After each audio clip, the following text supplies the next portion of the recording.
Recibí el mensaje durante la cena. Mis hijos estaban ahí, riéndose de algo que había pasado en el trabajo de Luciano. Sofía servía más arroz en los platos. Todo parecía normal. Perfecto. Incluso. Entonces mi teléfono vibró. Sal ahora. No les digas nada a ellos. Número desconocido. Mi corazón se detuvo por un segundo. Miré a Luciano, que seguía contando su historia. Miré a Sofía, que sonreía mientras escuchaba. Ninguno de los dos había notado nada. «¿Mamá? ¿Estás bien?», preguntó Luciano. «Sí, mi amor. Solo necesito ir al baño». Mentí. No sé por qué obedecí a ese mensaje extraño. Algo en mi interior me gritaba que tenía que hacerlo. Salí de la casa por la puerta trasera, como si fuera una ladrona en mi propia casa. Afuera estaba oscuro, frío. Me quedé parada en el jardín, preguntándome qué demonios estaba haciendo. Entonces vi las luces. Patrullas de policía. 3 carros, acercándose lentamente por la calle. Sin sirenas, sin ruido. Como fantasmas. Mi sangre se congeló. Corrí hacia la cerca del fondo, donde podía ver sin ser vista. Los policías bajaron de los carros. Caminaron hacia mi casa. Hacia la puerta principal.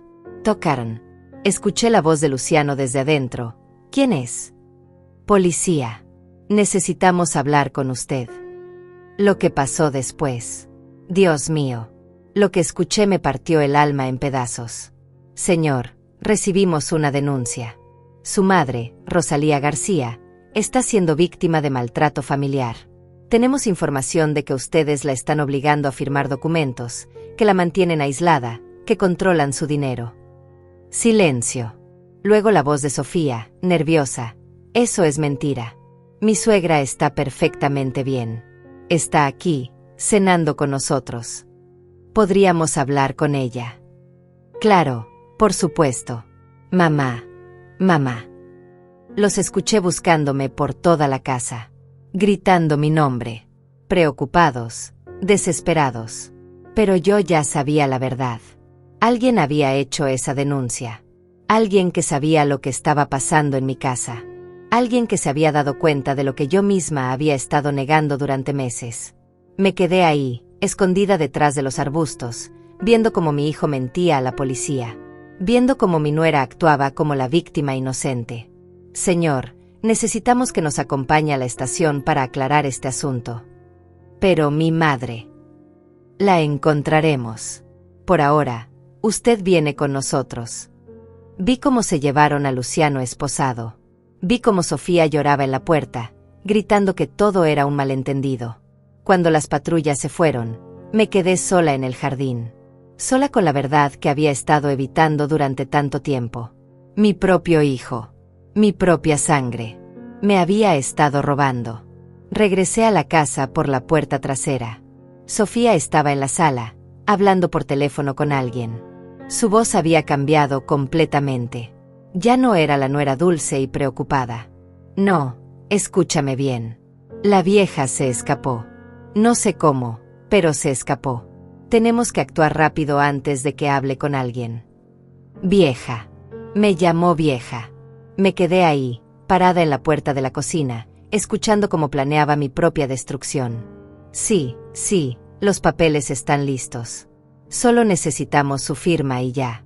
La casa, la cuenta del banco, todo. Pero ahora con esto de la policía. Mi casa. Mi dinero.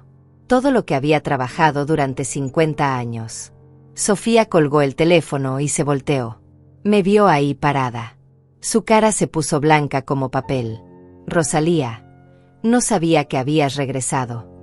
«Ya veo que no». Mi voz salió calmada. Fría. Ni siquiera yo reconocí ese tono. «Escucha, lo que escuchaste». «¿Qué escuché, Sofía?» Ella tartamudeó. Buscó excusas. Mentiras. Pero yo ya no estaba escuchando. Estaba pensando en todos los documentos que me habían hecho firmar para mi propia protección. Estaba pensando en todas las veces que me dijeron que era mejor que ellos manejaran mi dinero. Estaba pensando en todas las veces que me hicieron sentir como una carga. como una vieja inútil. Vete de mi casa, Sofía. ¿Qué? Que te vayas. Ahora. No puedes echarme. Luciano y yo vivimos aquí.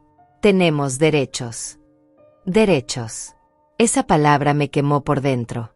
Los únicos derechos que tienes son los que yo te di. Y te los estoy quitando. Caminé hacia mi habitación y cerré la puerta con seguro. Me senté en la cama y por primera vez en meses, respiré profundo. Alguien me había salvado esa noche. Alguien había visto lo que yo no quería ver. Pero ahora que tenía los ojos abiertos, ya no iba a cerrarlos nunca más. Esa noche no dormí. Escuché a Sofía caminar por la casa como un animal enjaulado, haciendo llamadas, susurrando, llorando. A las 3 de la mañana, alguien tocó la puerta. Voces masculinas. Discusiones. Me asomé por la ventana de mi habitación. 2 hombres que no conocía hablaban con Sofía en la entrada. Uno de ellos tenía papeles en la mano. Escuché fragmentos de la conversación. No podía afirmar nada si no estaba ahí. Una vieja de 70 años no puede desaparecer así como así. Otra vez esa palabra. Vieja. Los hombres se fueron al amanecer. Sofía también. La vi salir con una maleta pequeña, hablando por teléfono, nerviosa. Cuando estuve segura de que se había ido, salí de mi habitación. La casa estaba en silencio. Un silencio que no había sentido en años. Fui a la cocina y me preparé un café. Mi café, en mi taza favorita, sin que nadie me dijera que era muy tarde para la cafeína o que debía cuidar mi presión. Mientras bebía, pensé en todo lo que había pasado. Hace 5 años, cuando murió mi esposo Roberto, me quedé sola en esta casa. Luciano insistió en que él y Sofía se mudaran conmigo para cuidarme, para que no estuviera sola. Al principio me pareció una bendición. Tener compañía, risas en la casa otra vez. Pero poco a poco, las cosas cambiaron. Primero fueron sugerencias pequeñas sobre manejar mis cuentas del banco, sobre firmar papeles para trámites médicos. Yo firmé todo porque confiaba en mi hijo. Era mi sangre. Luego vinieron las restricciones. No salir sola porque estaba peligroso. No hablar con los vecinos de nuestros asuntos privados. No necesitar tanto dinero en efectivo. Me convertí en prisionera en mi propia casa. Y lo peor de todo, empecé a creerme el cuento. Empecé a pensar que realmente era una carga, que realmente necesitaba que ellos controlaran todo, que realmente era una vieja inútil que no entendía el mundo moderno. Pero anoche, escondida en mi propio jardín, viendo cómo mi hijo mentía a la policía, algo se rompió dentro de mí. No, algo se arregló. Terminé mi café y fui al estudio. Abrí el cajón donde guardaba mis documentos importantes. Estaba vacío. Obvio. Claro que estaba vacío. Pero Roberto siempre fue un hombre precavido. Me enseñó a hacerlo también. Fui al sótano, a un rincón donde nadie nunca miraba. Detrás de las cajas viejas de Navidad, había una caja fuerte pequeña que Roberto instaló años atrás. Adentro estaban las copias. Copias de todo. La escritura original de la casa, los certificados de las cuentas bancarias, mi testamento real, no el que me hicieron firmar el mes pasado. Mi corazón latía fuerte mientras revisaba cada papel. La casa seguía siendo mía. Legalmente mía. Los documentos que había firmado no tenían validez porque los había firmado bajo presión, sin asesoría legal independiente. Roberto me había enseñado bien. Agarré el teléfono y marqué un número que tenía guardado desde hace años. El bufete de abogados Mendoza y Asociados. Teodoro había sido amigo de Roberto, un hombre honesto, de los pocos que quedan. Le expliqué que necesitaba su ayuda, que creía que me habían estado estafando. Cuando le dije que era mi hijo, hubo un silencio largo del otro lado. Me pidió que fuera a su oficina esa tarde con todos los documentos que tuviera. Por primera vez en meses, no me sentía perdida. No me sentía como una víctima. Me sentía como lo que realmente era, una mujer de 70 años que había trabajado toda su vida, que había criado hijos, que había enterrado a su esposo, que había sobrevivido a todo. Una mujer que no iba a dejarse robar por nadie. Ni siquiera por su propia sangre. A las 2 de la tarde, alguien tocó la puerta. Era Luciano. Lo habían soltado, obviamente. Sin evidencia real, sin denuncia formal, no podían retenerlo. Su voz sonaba diferente, más dura. Ya no era el hijo preocupado. Le dije que no tenía nada que hablar con él. Insistió en que estaba confundida, que alguien me estaba llenando la cabeza de mentiras. Me quedé callada. Me dijo que esta era su casa también, que tenía derecho a entrar. Le respondí que esta era mi casa y que él ya no vivía aquí. Luego escuché el sonido de llaves en la cerradura. Por supuesto. Tenía copia de las llaves. La puerta se abrió. Luciano entró, seguido de Sofía y de los 2 hombres que había visto en la madrugada. Me dijeron que eran notarios que habían venido para aclarar un problema con unos documentos, que necesitaban que firmara unas correcciones. Los miré a todos. 4 personas en mi sala, tratándome como si fuera idiota. Les dije que no iba a firmar nada. Uno de los notarios se acercó. Tenía cara de tiburón. Me explicó que era muy simple, que solo necesitaban que confirmara mi firma en documentos de transferencia. Por mi propia seguridad. Una mujer de mi edad no debería tener la carga de manejar propiedades. Era mejor que mi hijo se encargara de todo. Me levanté del sofá. Los miré uno por uno. Les recordé que una mujer de mi edad había construido esta casa con sus propias manos, había trabajado 12 horas diarias durante 30 años para pagarla, había criado 3 hijos, enterrado a su esposo, y sobrevivido a todo lo que la vida le había tirado encima. Y ahora, una mujer de mi edad les iba a decir algo muy claro, que se fueran de mi casa. El notario sonrió. Una sonrisa fría.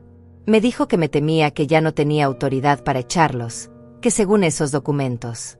Le dije que según esos documentos falsos que ellos habían fabricado. Luciano insistió en que no eran falsos, que yo los había firmado. Le recordé que los había firmado bajo engaño, porque confiaba en él, porque era mi hijo. Me dijo que por eso mismo debería seguir confiando. Le pregunté si confiar significaba dejar que me robaran después de escucharlo planear cómo hacerlo. Me dijo que no me estaban robando nada, que solo estaban protegiendo mi patrimonio. Protegiendo mi patrimonio de mí. Me dijo que ya no era la misma de antes, que a veces me confundía, que a veces olvidaba cosas. Ahí estaba. La mentira que habían estado construyendo durante meses. La única cosa que había olvidado era quién era realmente mi hijo. Caminé hacia la puerta principal y la abrí. Les dije que se fueran. Todos. Luciano me dijo que no iban a salir, que esta casa también era suya. Le dije que esta casa era mía y que si no salían, llamaba a la policía. Sofía se rió amargamente. Me preguntó si iba a llamar a la policía como anoche, que ya había visto que no me habían creído. Le pregunté cómo sabía lo de anoche. Se puso pálida. Había hablado de más. Entendí inmediatamente. Ella había hecho la denuncia. Ella había llamado a la policía para incriminar a Luciano, para que yo viera, para que yo entendiera lo que realmente estaba pasando. Le dije que sí, que estaba loca. Loca de rabia. Y que las viejas locas como yo peleaban. Nadie se movió por un momento. Los 4 se quedaron ahí parados, como si no hubieran escuchado bien lo que acababa de decir. Luciano fue el primero en reaccionar, acercándose a mí con esa sonrisa condescendiente que había perfeccionado durante los últimos meses. Me dijo que no dijera tonterías, que nadie estaba peleando contra nadie, que éramos familia. Le respondí que la familia no roba. Insistió en que no me estaban robando, que me estaban cuidando.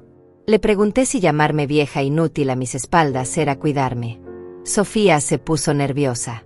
Sus ojos se movían de un lado al otro como los de un animal acorralado. Me dijo que yo no entendía, que los tiempos habían cambiado, que había muchos estafadores que se aprovechaban de las personas mayores.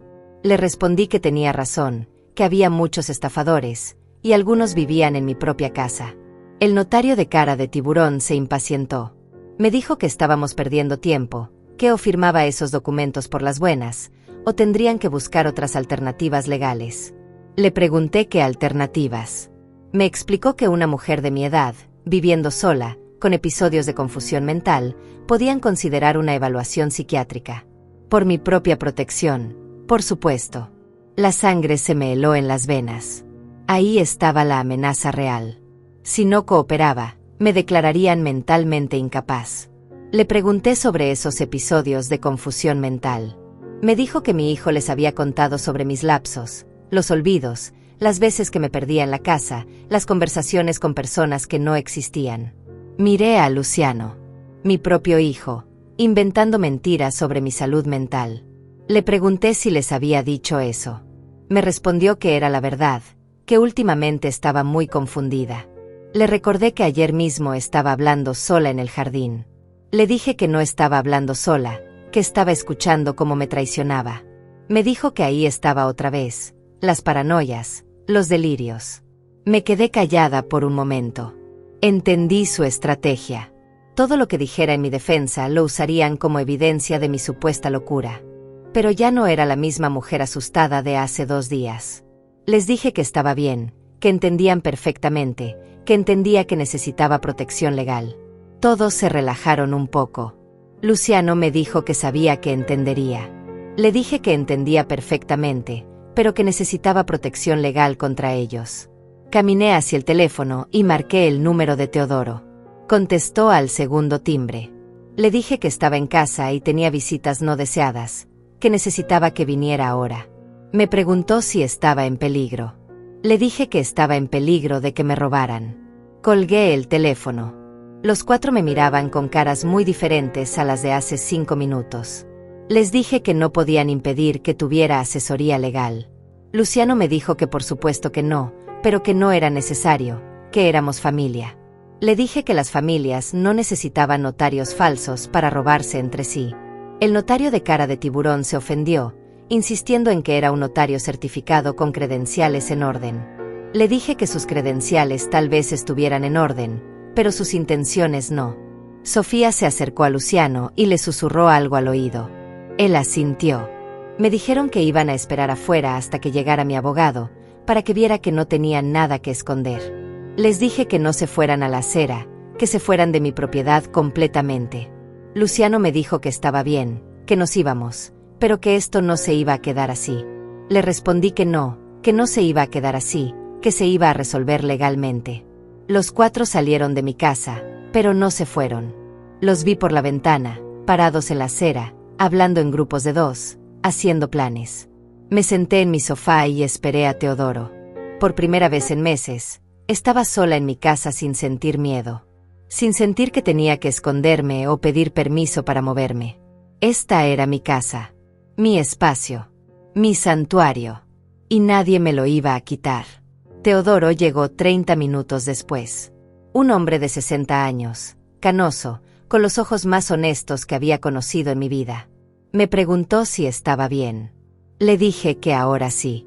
Le conté todo desde el mensaje anónimo hasta la conversación que acababa de tener. Le mostré los documentos originales que había encontrado en la caja fuerte de Roberto. Teodoro revisó cada papel con cuidado. Su cara se iba poniendo más seria con cada página. Me dijo que era muy grave, que habían intentado transferir la propiedad de mi casa a nombre de Luciano, y también trataron de hacerme firmar un poder general que les daría control total sobre mis cuentas bancarias. Le pregunté si podían hacer eso. Me explicó que no legalmente, no sin mi consentimiento libre e informado, y definitivamente no con esos documentos llenos de irregularidades. Se quitó los lentes y me miró directamente. Me preguntó si quería presentar cargos criminales contra mi hijo. La pregunta me pegó como un martillazo en el pecho. Cargos criminales contra Luciano. Contra mi propio hijo. Le dije que no sabía. Me explicó que era comprensible, que era mi hijo, pero que lo que intentaron hacer era fraude, abuso financiero de una persona mayor, delitos graves. Le pregunté qué otras opciones tenía. Me dijo que podíamos proteger mis bienes inmediatamente. Cambiar todas las cerraduras, revocar cualquier poder que hubiera firmado antes, establecer medidas de protección legal para evitar que volvieran a intentarlo. Le pregunté qué pasaría si intentaban declararme mentalmente incapaz. Me aseguró que con estos documentos y con su testimonio, sería muy difícil.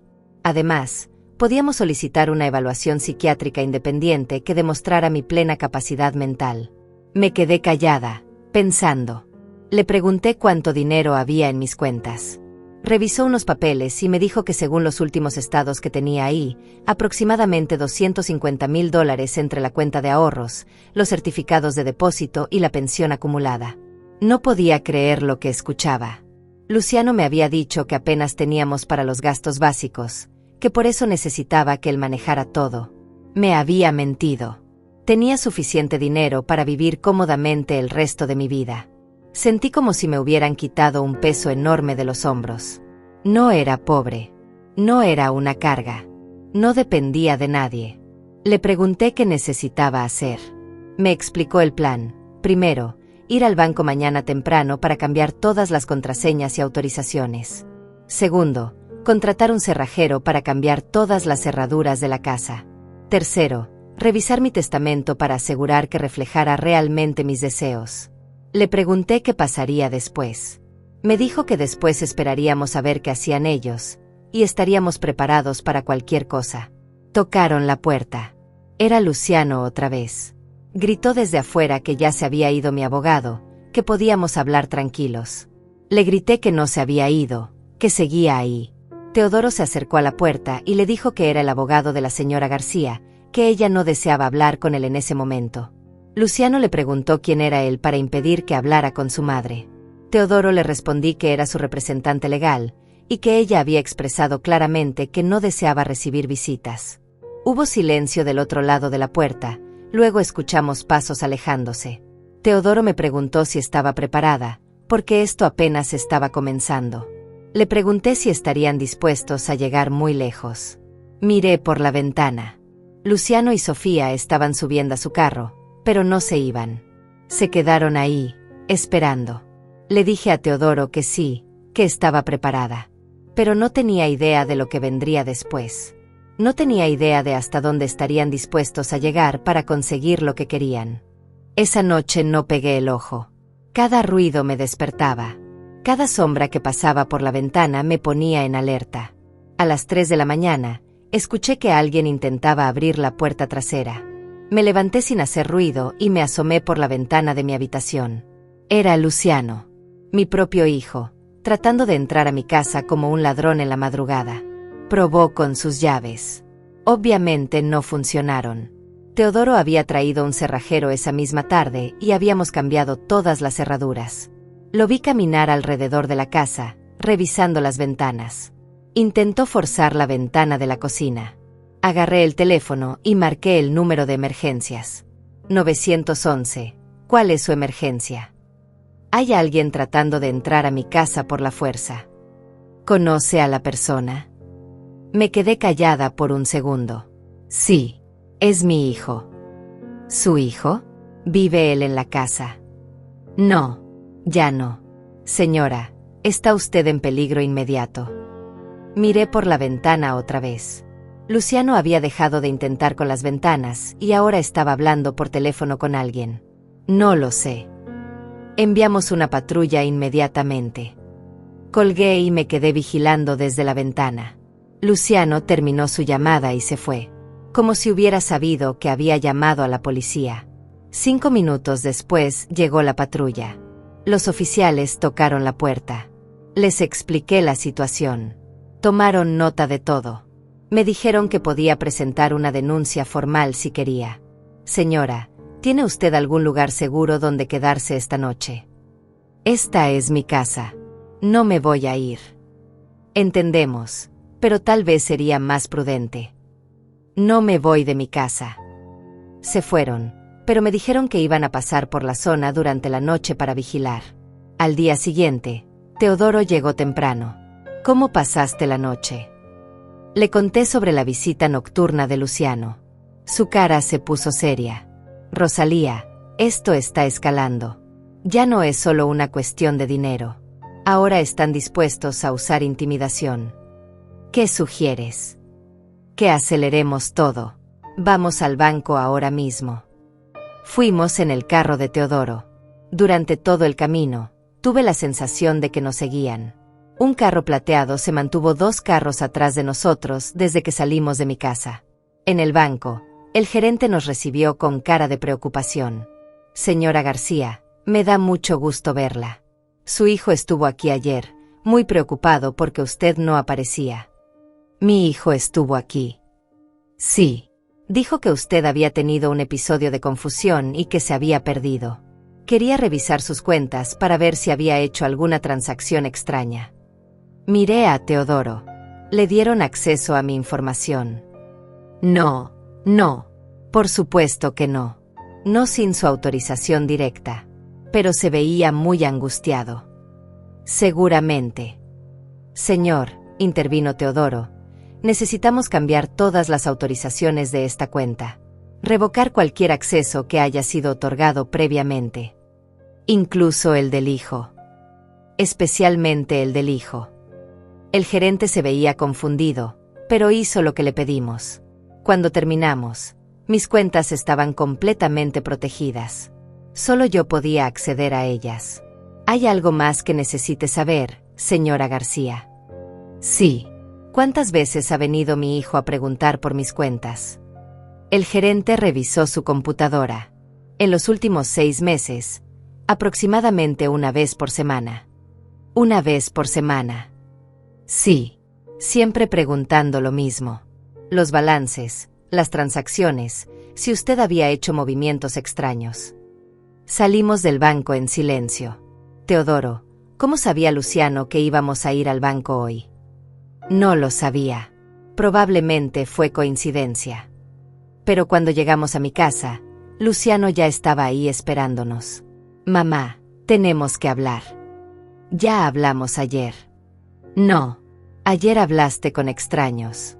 Hoy necesitas hablar con tu hijo. Me bajé del carro y caminé hacia mi puerta. Teodoro me siguió. Mamá, sé que fuiste al banco. Me detuve. ¿Cómo lo sabes? Porque me llamaron. Estoy preocupado por ti. ¿Te llamaron? ¿Quién te llamó? El gerente. Me dijo que habías ido con un abogado a cambiar todas las autorizaciones de tu cuenta. Miré a Teodoro. Algo no estaba bien. El gerente no puede darte esa información. Luciano, ya no tienes acceso. Mamá, he estado manejando tus finanzas durante 2 años. Por supuesto que tengo contactos en el banco. Contactos que te dan información privada sin mi autorización. Información sobre mi propia madre, que obviamente está siendo manipulada por extraños. Teodoro se acercó. Señor, lo que está describiendo es una violación seria de privacidad bancaria. ¿Y usted quién es para meterse en asuntos de familia? Soy el abogado de su madre. Mi madre no necesita abogado. Necesita familia que la cuide. Su madre necesita protección. De usted.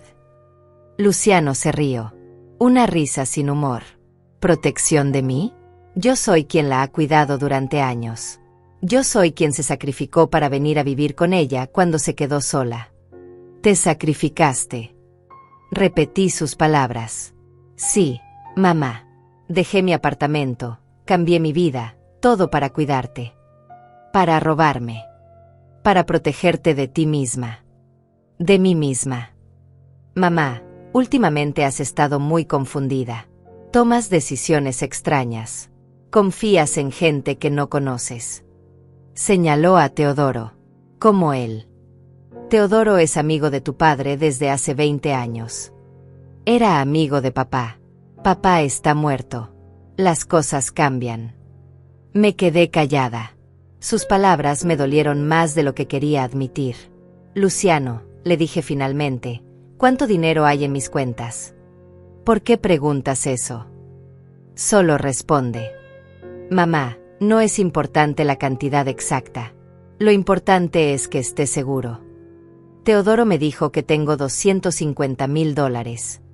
Teodoro te mintió. Me mintió. Sí, para asustarte. Para hacerte creer que tienes más dinero del que realmente tienes. Entonces, ¿cuánto tengo? Tienes lo suficiente para vivir cómodamente si administras bien. Por eso necesitas que yo te ayude. Muéstrame los estados de cuenta.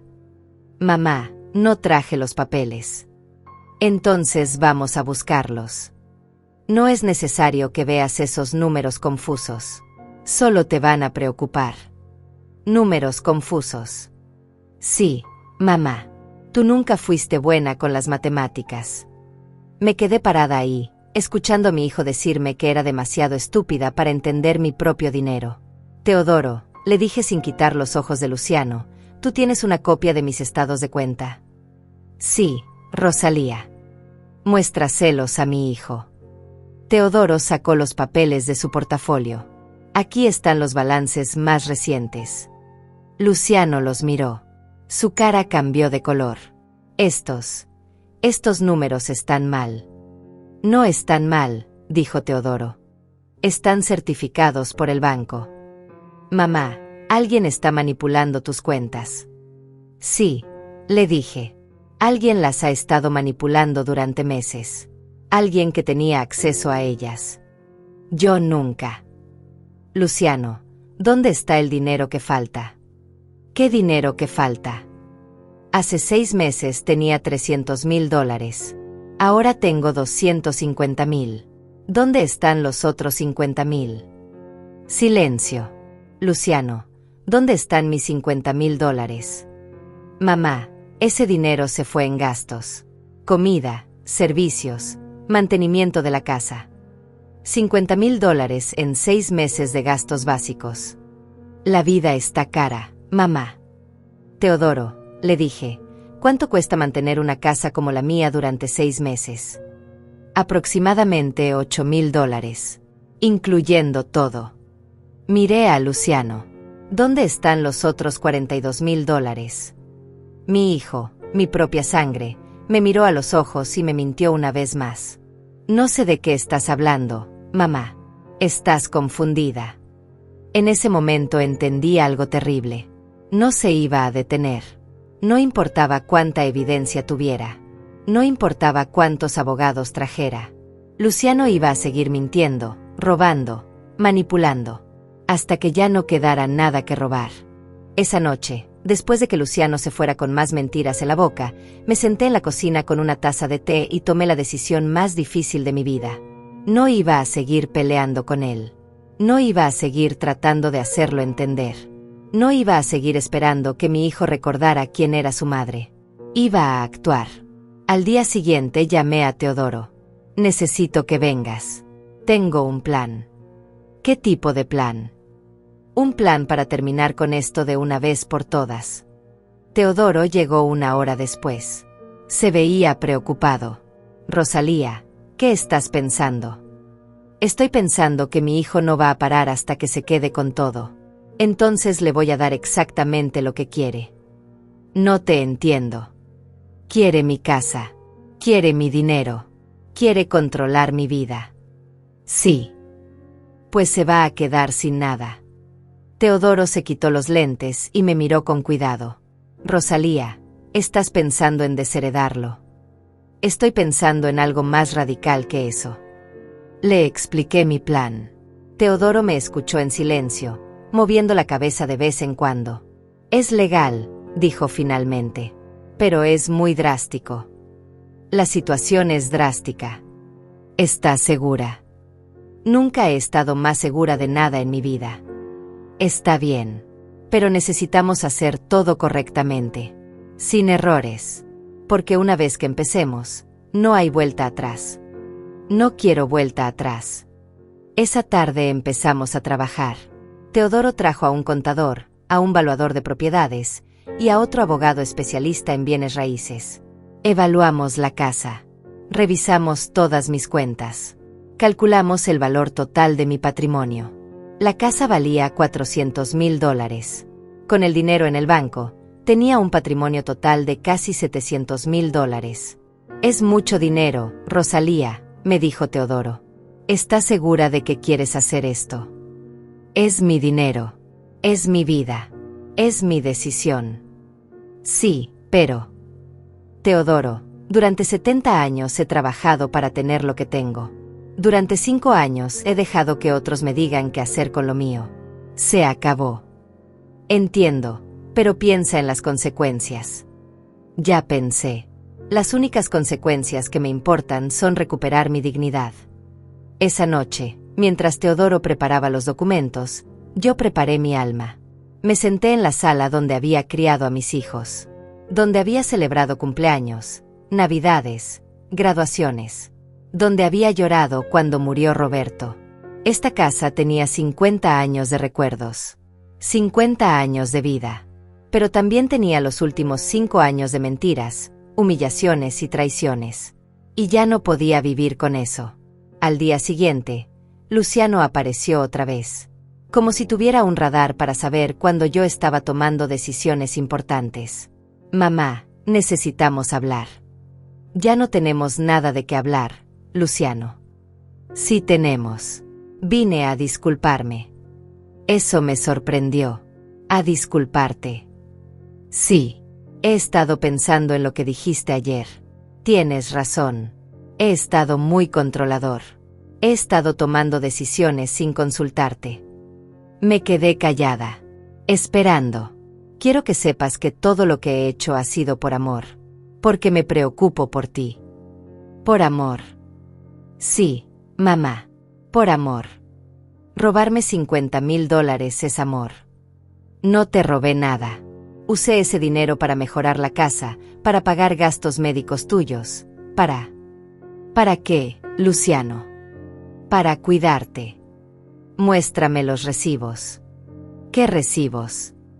Los recibos de los gastos médicos. Los recibos de las mejoras de la casa.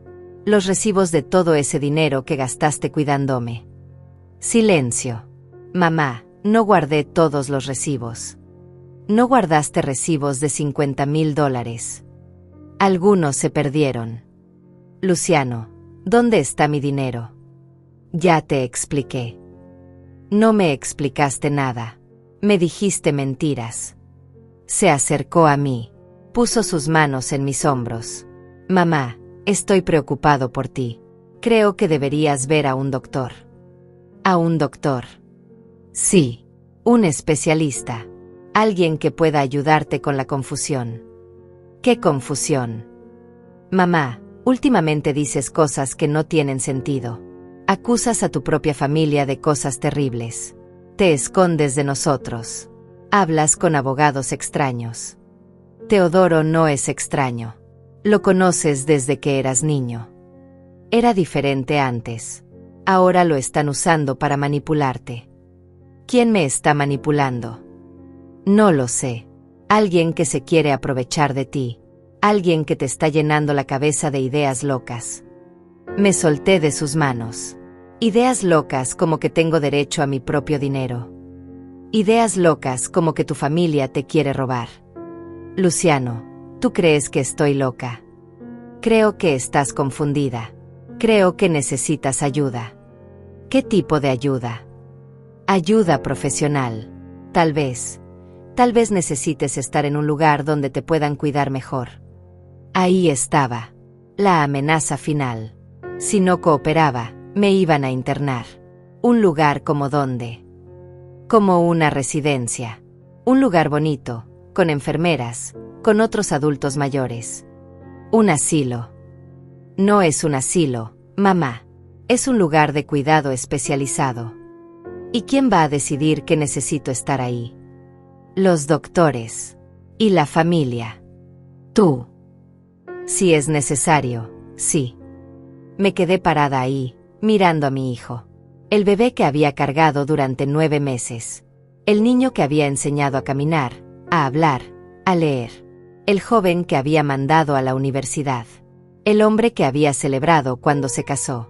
Y ahora me estaba amenazando con quitarme mi libertad. Luciano, le dije muy despacio, sal de mi casa. Mamá. Sal. Ahora. No me voy hasta que hablemos como adultos. Los adultos no amenazan a sus madres con internarlas. No te estoy amenazando. Te estoy ofreciendo ayuda. Tu ayuda ya me costó $50,000. No necesito más. Mamá, si no aceptas ayuda voluntariamente, vamos a tener que buscar otras opciones. Vamos. Sofía y yo. Y el doctor que ya hablamos. Ya hablaron con un doctor. Hablamos con un especialista en geriatría. Le explicamos tu situación. ¿Qué situación? Los episodios de confusión. Los delirios de persecución. La paranoia hacia la familia. Sin que yo estuviera presente. Era una consulta preliminar. ¿Y qué dijo ese doctor? Dijo que era preocupante. Que necesitabas evaluación urgente. Me senté en el sofá. Las piernas no me sostenían. Ya tienen todo planeado. Solo queremos lo mejor para ti. ¿Dónde? ¿Dónde qué? ¿Dónde me van a internar? Hay un lugar muy bonito a 1 hora de aquí. Se llama Villa Esperanza. Tienen jardines, actividades, muy buen cuidado médico. Ya fueron a verlo. Fuimos a conocerlo.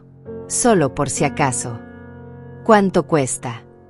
Mamá, no te preocupes por eso. ¿Cuánto cuesta, Luciano? $5,000 al mes. $5,000 al mes. Sí, pero vale la pena. Te van a cuidar muy bien.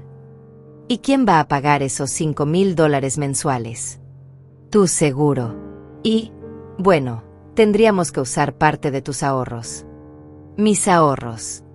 Sí. ¿Y mi casa? La casa. Bueno, si estás en la residencia, no la vas a necesitar. Entonces, ¿qué pasa con mi casa? La podríamos vender para pagar los gastos de tu cuidado. Ahí estaba el plan completo. Internarme, vender mi casa, quedarse con todo mi dinero bajo el pretexto de pagar mi cuidado. Y yo sin poder hacer nada porque estaría declarada mentalmente incapaz. ¿Cuándo? ¿Cuándo qué? ¿Cuándo planean hacer todo esto? Mamá, no hemos decidido nada definitivo. Solo estamos explorando opciones. Mentira. No es mentira. Es planificación responsable. Planificación responsable es planear mi vida sin consultarme. Te estamos consultando ahora. No me están consultando.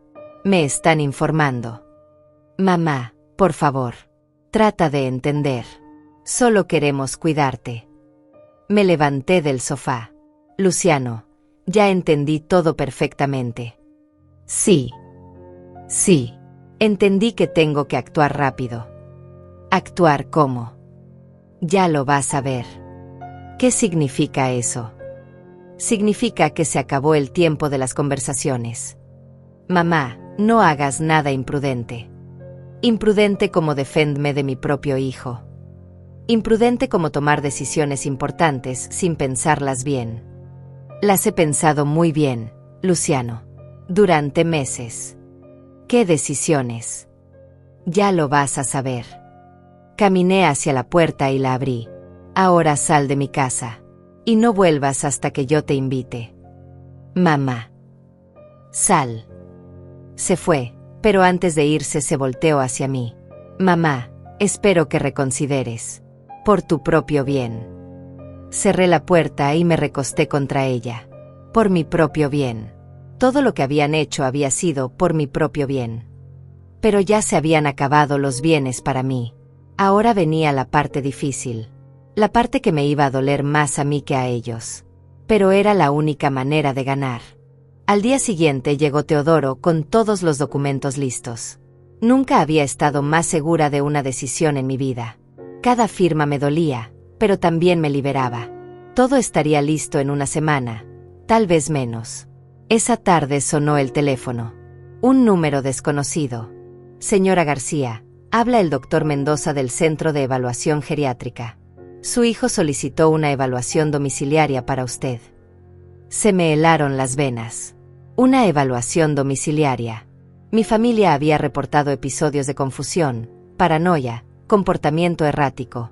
Según ellos, yo había estado acusando a mi familia de robarme, había cambiado la cerradura sin razón, había contratado abogados para pelear contra mi propia familia. Le dije que todo eso era verdad, pero no porque estuviera confundida.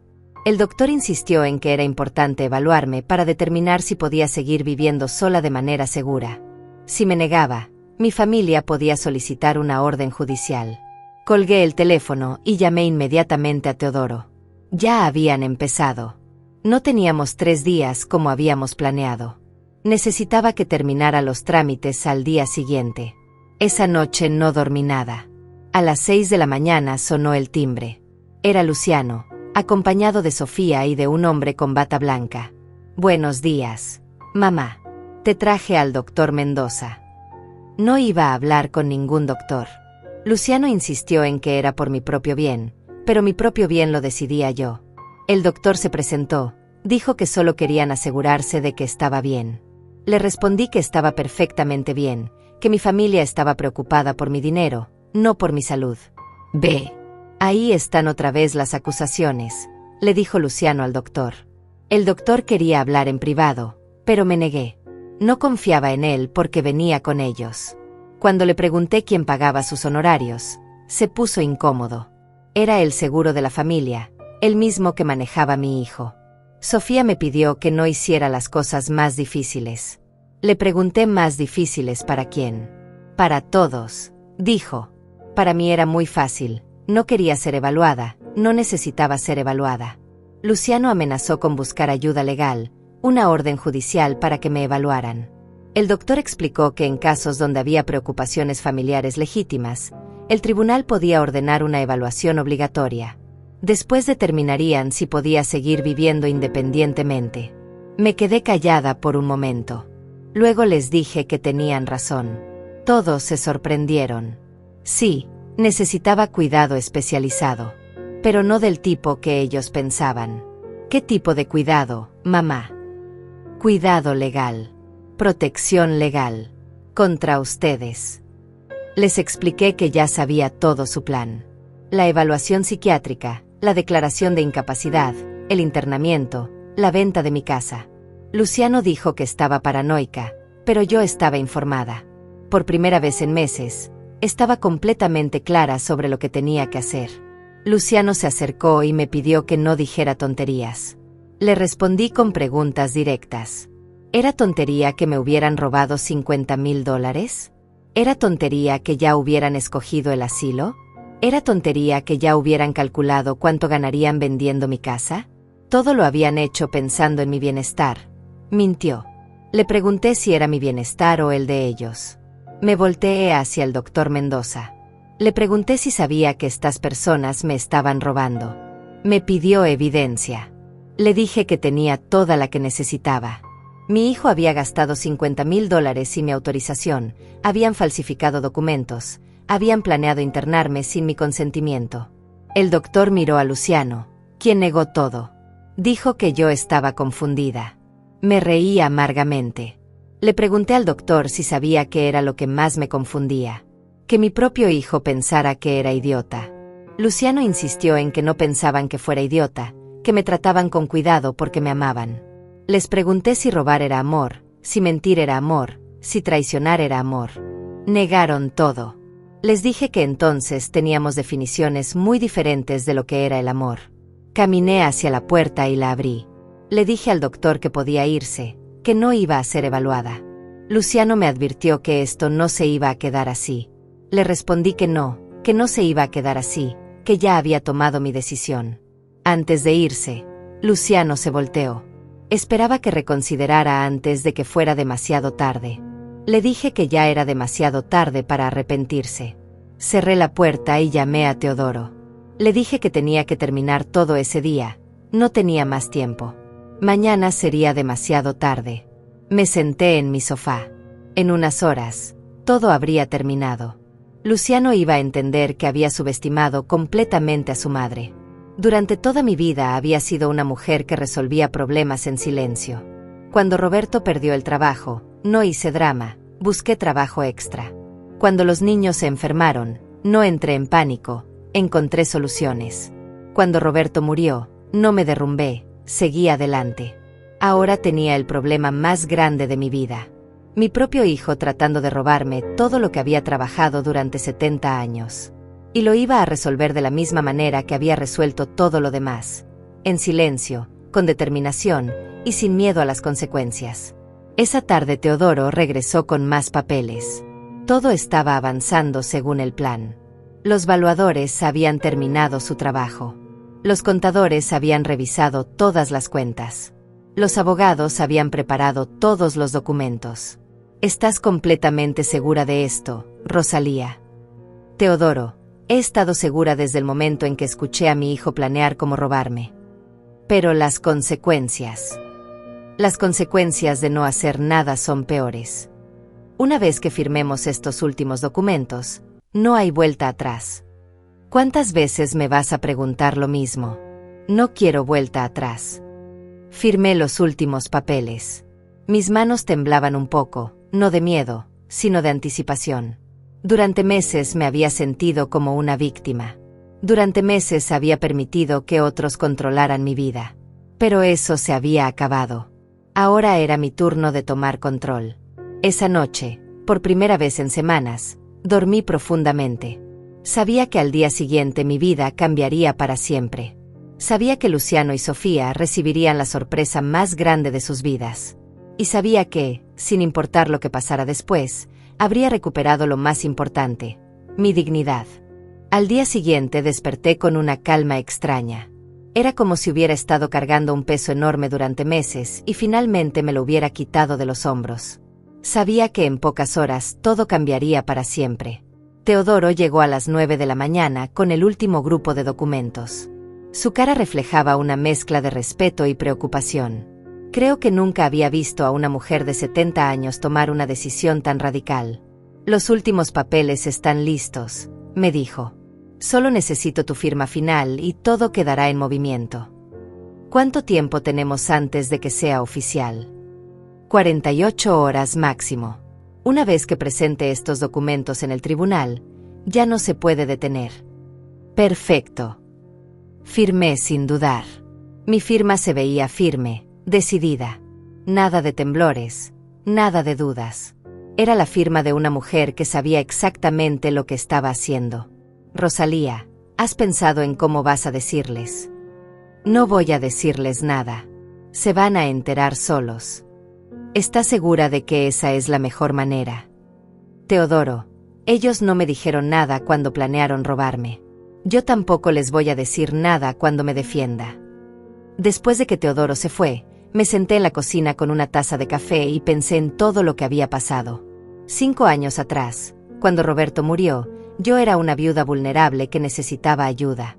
O por lo menos eso pensé. Pero ahora me daba cuenta de que nunca había sido vulnerable. Lo que había sido era confiada. Había confiado en mi hijo porque era mi sangre. Había confiado en que la familia siempre protege a la familia. Qué equivocada estaba. Roberto siempre me decía que la sangre no garantiza lealtad, que hay que ganarse el respeto, incluso de los hijos. Yo pensaba que era muy duro, muy desconfiado.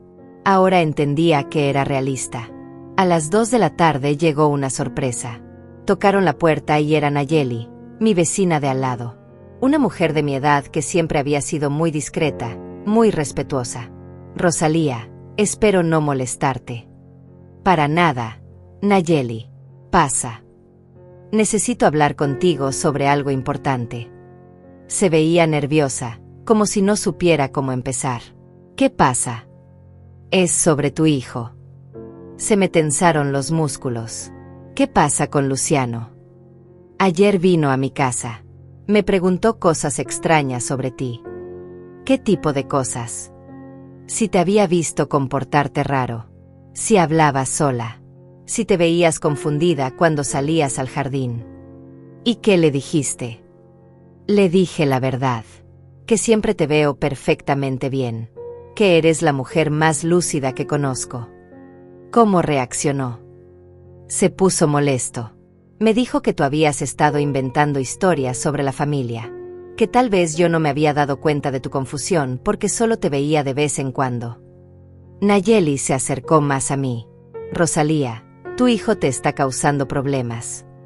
Por primera vez en meses, alguien me preguntaba directamente si necesitaba ayuda.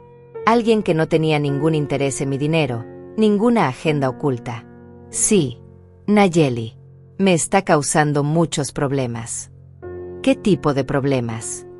Le conté todo, desde el dinero desaparecido hasta los planes de internarme. Nayeli me escuchó en silencio, moviendo la cabeza con indignación. Ese muchacho siempre me pareció raro, dijo finalmente. Desde que era niño. Demasiado interesado en las cosas materiales. ¿Te acuerdas? Claro que me acuerdo. Cuando tenía 10 años, vendió la bicicleta de su hermano menor sin permiso. Roberto tuvo que ir a recuperarla y castigarlo durante un mes. No me acordaba de ese incidente. O tal vez no había querido recordarlo. ¿Y ahora qué vas a hacer? Ya tomé medidas. Pero no puedo contarte los detalles todavía. ¿Necesitas ayuda?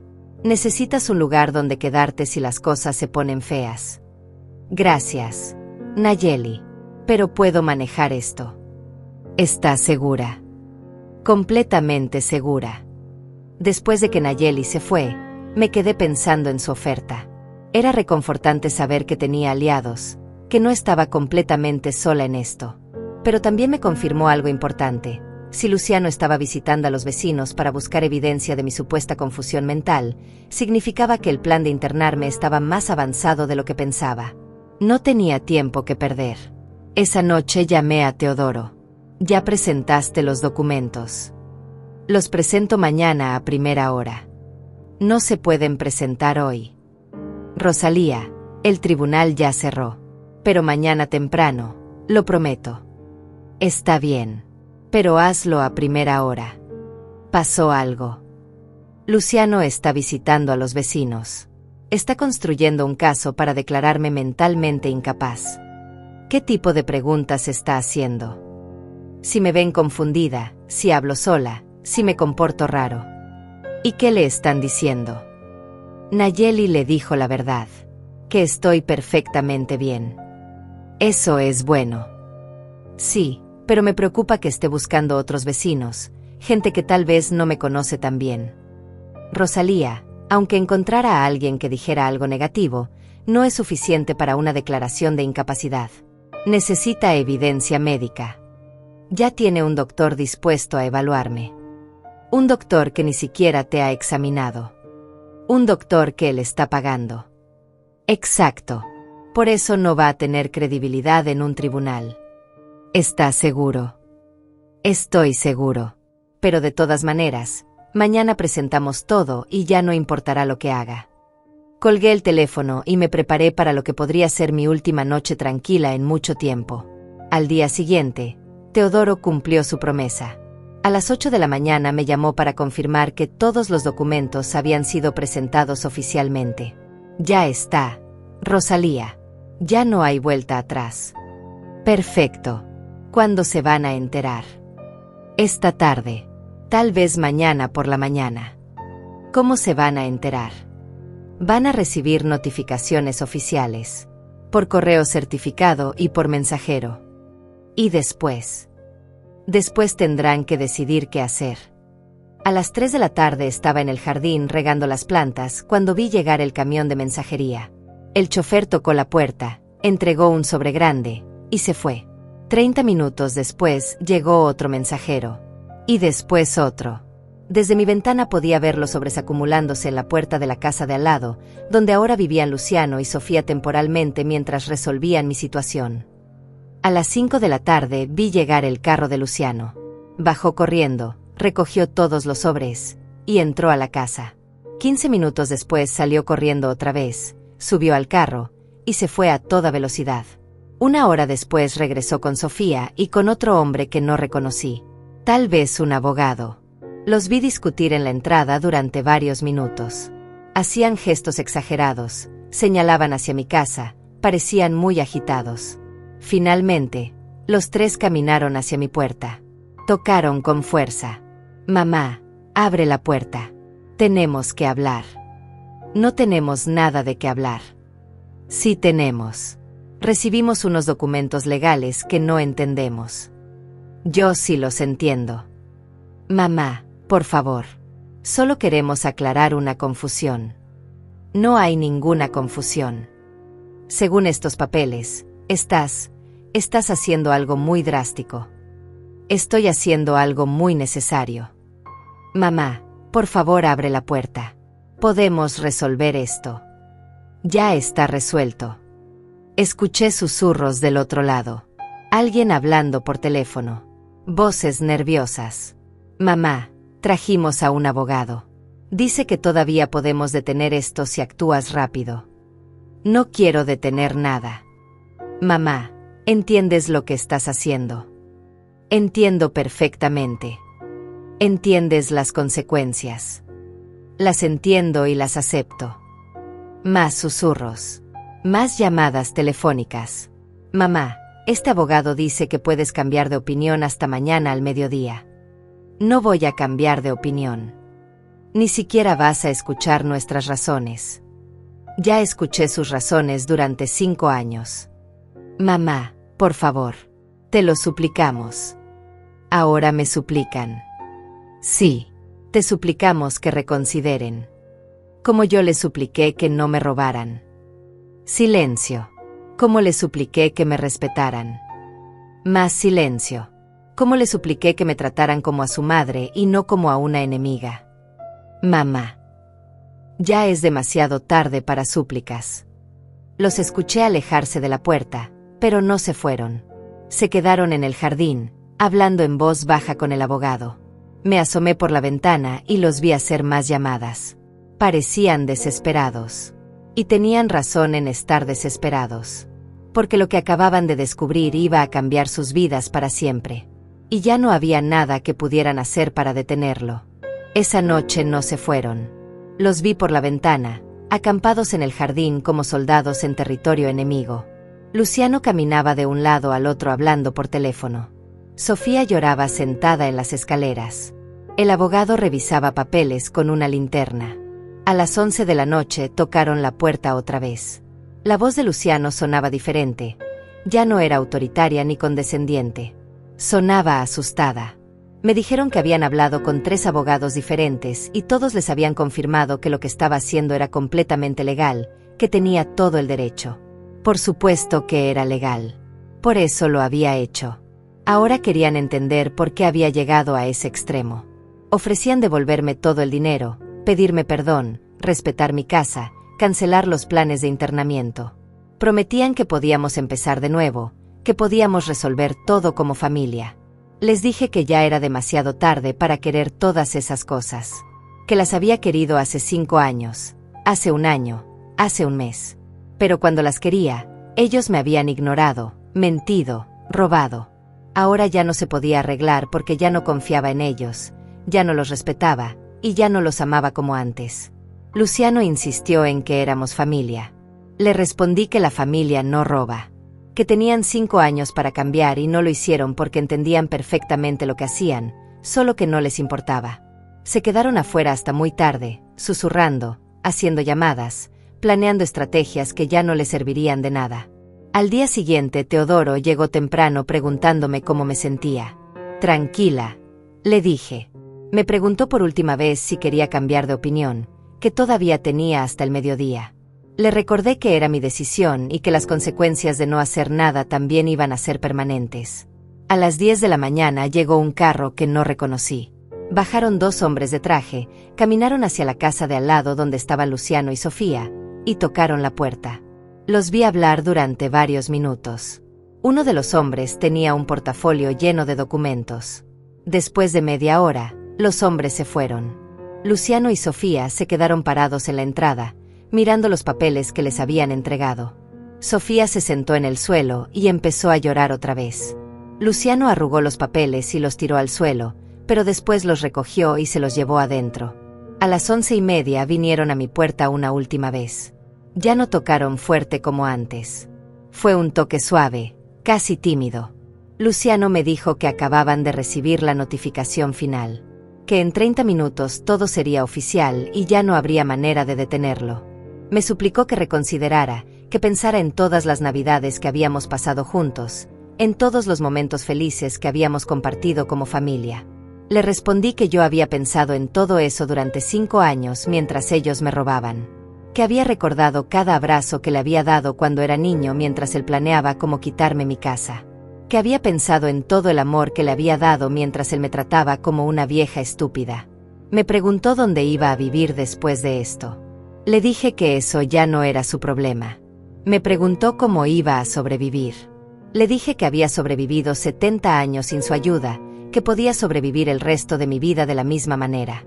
Me preguntó si alguna vez lo podría perdonar. Me quedé callada durante un momento largo.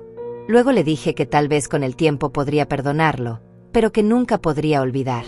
Y que algunas cosas, una vez que se rompen, ya no se pueden reparar. A las 12 del día exacto sonó mi teléfono. Era Teodoro.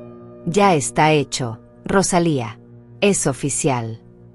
Ya no se puede cambiar. Ya no se puede cambiar. Colgué el teléfono y me senté en mi sofá. Durante 5 años había sido una víctima. Durante 5 años había permitido que otros controlaran mi vida, mi dinero, mis decisiones. Había vivido con miedo, con humillación, con la sensación constante de que era una carga para mi propia familia. Pero eso se había acabado. Lo que acababa de hacer me dolía más de lo que había imaginado. Era como arrancarme un pedazo del corazón. Pero también me había dado algo que no había sentido en años: control sobre mi propia vida. Durante la tarde vi movimiento constante en la casa de al lado. Carros que llegaban y se iban. Gente que entraba y salía. Cajas que sacaban. Maletas que cargaban. A las 5 de la tarde, Luciano y Sofía subieron sus cosas al carro. Antes de irse, Luciano caminó hacia mi puerta una última vez. No tocó. Solo se quedó parado ahí durante varios minutos. Yo estaba mirando por la ventana. Nuestros ojos se encontraron. Vi algo en su cara que no había visto en años. Era una mezcla de tristeza, respeto y, tal vez, un poco de admiración. Había subestimado completamente a su madre. Había pensado que era una vieja débil que se dejaría robar sin defenderse. Había descubierto que era una mujer fuerte que estaba dispuesta a sacrificar todo por recuperar su dignidad. Se subió al carro y se fueron. Me quedé en mi casa, sola por primera vez en 5 años. Pero esta vez la soledad se sentía diferente. No era la soledad del abandono o del miedo. Era la soledad de la libertad. Esa noche me preparé una cena especial. Comí en mi mesa, con mis platos favoritos, sin que nadie me dijera que era muy tarde para comer o que debía cuidar mi dieta. Tomé una copa de vino sin que nadie me recordara que no debía mezclar alcohol con mis medicamentos. Era mi casa, mi comida, mi vida. Y por primera vez en años, era completamente mía. Al día siguiente Nayeli vino a visitarme. Había visto todo el movimiento, los carros, las cajas. Me preguntó si estaba bien. Le dije que estaba mejor que bien. Le dije que por fin estaba libre. Me preguntó qué había pasado exactamente. Le expliqué que había tomado una decisión muy difícil, pero muy necesaria. Que había hecho algo que me había dolido mucho, pero que me había devuelto el control de mi vida. Nayeli me miró con una mezcla de curiosidad y admiración. Me dijo que durante meses había notado que algo no estaba bien, que me veía triste, asustada, como si estuviera escondiendo algo. Pero que ahora me veía diferente. Me veía como la Rosalía que había conocido hace años, antes de que Roberto muriera. Fuerte, decidida, libre. Le dije que había recuperado algo que pensé que había perdido para siempre: el respeto por mí misma. Esa tarde recibí una llamada de un número desconocido. Era Luciano. Su voz sonaba cansada, derrotada. Me dijo que entendía por qué había hecho lo que hice. Que había tenido tiempo para pensar y que se daba cuenta de que habían cruzado líneas que nunca debieron haber cruzado. Me pidió perdón, no porque esperara que cambiara de opinión, sino porque necesitaba que supiera que estaba arrepentido. Le dije que agradecía sus disculpas, pero que algunas cosas van más allá del perdón. Que lo que habían hecho no había sido solo robar dinero o mentir. Habían robado mi dignidad, mi autonomía, mi derecho a ser tratada como un ser humano completo. Me preguntó si alguna vez podríamos tener algún tipo de relación otra vez. Le dije que no lo sabía. Que tal vez con el tiempo, tal vez si demostraba con hechos y no con palabras que había cambiado realmente. Pero que eso dependía de él, no de mí. Me dijo que entendía, que respetaba mi decisión y que esperaba que fuera feliz. Colgué el teléfono y me quedé pensando. Durante 70 años había antepuesto las necesidades de otros a las mías. Había sido una buena esposa, una buena madre, una buena vecina. Siempre dando, siempre sacrificándome, siempre poniendo a la familia primero. Pero había llegado el momento de ponerme a mí primera. Y eso era exactamente lo que había hecho. Pasaron 3 semanas después de que Luciano y Sofía se fueran. 3 semanas de silencio, de paz, de despertar cada mañana sin miedo a que alguien revisara mis cosas o controlara mis decisiones. 3 semanas de recordar quién había sido antes de convertirme en víctima de mi propia familia. Durante esos días, muchas personas vinieron a visitarme. Teodoro pasaba regularmente para asegurarse de que estuviera bien. Nayeli traía café por las tardes y nos sentábamos en el jardín a conversar. Otros vecinos que durante años apenas habían sido conocidos, se acercaron a preguntarme cómo estaba. Era extraño descubrir que tenía más apoyo del que había imaginado. Durante 5 años me había sentido completamente sola, pero resultó que la soledad había sido construida artificialmente por quienes querían aislarme para controlarme mejor. Un martes por la mañana recibí una visita inesperada. Era Susana, la hermana menor de Luciano, a quien no había visto en más de 2 años. Llegó con los ojos rojos de llorar y las manos temblorosas. «Mamá, necesito hablar contigo». «Pasa, mija». Se sentó en el sofá donde tantas veces había jugado cuando era niña. Se veía perdida, confundida, como si el mundo que conocía hubiera cambiado de repente. «Mamá, Luciano me contó lo que pasó». «¿Qué te contó exactamente?» «Me dijo que habías tomado una decisión muy drástica, que habías hecho algo que los había dejado sin nada». «¿Te dijo por qué tomé esa decisión?» «Me dijo que habían tenido diferencias sobre el manejo de tus finanzas». «¿Diferencias?». Así le llamó al robo. Susana se puso pálida. «¿Robo?». Le conté todo. Desde el mensaje anónimo que me salvó aquella noche hasta los planes de internarme para quedarse con todo mi patrimonio. Le mostré los documentos que comprobaban el dinero desaparecido, las firmas falsificadas, las mentiras construidas durante años. «Mamá, yo no sabía nada de esto». «Nunca sospechaste». «Pensé que era normal que Luciano te ayudara con tus finanzas. Pensé que era lo correcto después de que murió papá». «Ayudar no es lo mismo que robar». «¿Qué fue exactamente lo que hiciste?». Le expliqué mi decisión. Su cara pasó por todas las emociones posibles: sorpresa, incredulidad, admiración, tristeza. «Mamá, eso es increíble». «¿Increíble bueno o increíble malo?». «Increíble valiente». Se quedó callada durante un momento largo. «¿Sabes qué es lo que más me duele?». «¿Qué?». «Que durante 2 años no vine a visitarte porque Luciano me decía que estabas muy deprimida, que no querías ver a nadie, que era mejor dejarte tranquila». «¿Te dijo eso?». «Sí. Me dijo que te habías vuelto muy antisocial después de la muerte de papá». «Me aislaron a propósito, Susana, para que nadie se diera cuenta de lo que estaban haciendo.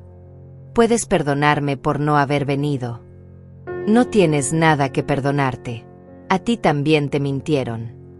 Puedes perdonar a Luciano». La pregunta que todos me hacían. La pregunta que yo misma me hacía todas las noches. «No lo sé, mija.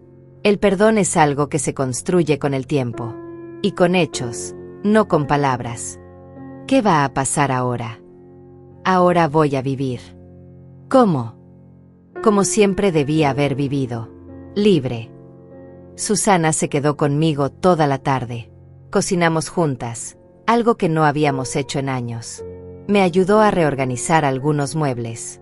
Me contó sobre su trabajo, sus planes, sus sueños. Era como recuperar a una hija que había perdido sin darme cuenta. Cuando se fue, me abrazó fuerte.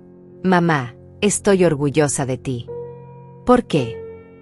«Por defenderte, por no dejarte vencer». Aprendí algo importante, Susana. «¿Qué?». «Que el respeto no se mendiga, se exige». Esa noche, sola en mi casa, pensé en todo lo que había pasado. Había pagado un precio muy alto por recuperar mi libertad. Había perdido a un hijo, había roto una familia, había causado dolor a personas que, a pesar de todo, seguían siendo mi sangre. Pero también había ganado algo invaluable: mi dignidad. Durante 70 años había trabajado, luchado, sacrificado, construido. Había criado hijos, había enterrado a mi esposo, había sobrevivido a pérdidas, enfermedades, desilusiones. Había sido fuerte cuando otros necesitaban que fuera fuerte. Y cuando finalmente necesité esa fuerza para mí misma, la encontré. La encontré en el momento exacto en que decidí que prefería perderlo todo antes que seguir siendo tratada sin respeto. La encontré cuando entendí que algunas batallas hay que pelearlas, aunque duelan. La encontré cuando dejé de ser víctima y me convertí en protagonista de mi propia vida. Al día siguiente, mientras regaba las plantas en mi jardín, vi un carro conocido estacionarse frente a mi casa. Era Luciano. Bajó solo, sin Sofía, sin abogados, sin planes ocultos. Caminó hacia mí lentamente, con las manos vacías, con la cabeza baja. «Mamá, ¿puedo hablar contigo? ¿Es tu casa también?» «No, ya no es mi casa. Ahora entiendo eso». Se quedó parado a varios metros de distancia, como si no se atreviera a acercarse más. «Vine a decirte algo». «Te escucho». «Vine a decirte que tenías razón». «¿En qué?» «En todo. En defenderte. En no confiar en mí. En hacer lo que hiciste. Y vine a decirte que voy a pasarme el resto de mi vida tratando de ser el hijo que debía haber sido desde el principio». «¿Cómo?» «No lo sé todavía. Pero voy a encontrar la manera». «Luciano, los hechos hablan más fuerte que las palabras». «Lo sé. Por eso no te voy a pedir perdón con palabras». «¿Cómo me vas a pedir perdón?» «Con acciones. Durante el tiempo que sea necesario». Se quedó callado durante un momento. «¿Puedo preguntarte algo?» «Pregunta». «¿Cómo encontraste el valor para hacer lo que hiciste?» «No fue valor, Luciano. Fue necesidad». «Necesidad». «La necesidad de recordar quién soy». «¿Y quién eres?» «Soy Rosalía García. Tengo 70 años. He trabajado toda mi vida. He amado, he perdido, he sobrevivido. Y no voy a permitir que nadie, ni siquiera mi propio hijo, me quite la dignidad que me costó 70 años construir». Luciano asintió lentamente. «¿Alguna vez podrás perdonarme?» «El perdón se gana, Luciano. Y se gana con tiempo, con respeto, con acciones consistentes. ¿Me das esa oportunidad?» «Te doy la oportunidad de demostrar quién eres realmente». «Gracias». Se fue sin más palabras, sin promesas vacías, sin súplicas dramáticas, solo con el entendimiento de que tendría que reconstruir la confianza desde cero. Esa noche me senté en mi porche a ver el atardecer. Mi casa estaba en silencio, pero era un silencio elegido, no impuesto. Mi dinero estaba seguro en cuentas que solo yo controlaba. Mi futuro estaba en mis manos, no en las de otros. Había aprendido algo fundamental, que nunca es demasiado tarde para defenderse, que la edad no es excusa para aceptar el maltrato, que el amor real incluye respeto, y que sin respeto, el amor se convierte en otra forma de abuso. Gracias por escuchar mi historia. Y si alguna vez han sentido algo parecido, sepan que no están solos. Sepan que tienen más fuerza de la que imaginan. Y sepan que prefiero dormir bajo las estrellas que vivir en una casa sin dignidad. Porque al final, lo único que realmente poseemos es el respeto que tenemos por nosotros mismos. Y eso, nadie nos lo puede quitar. A menos que se lo permitamos.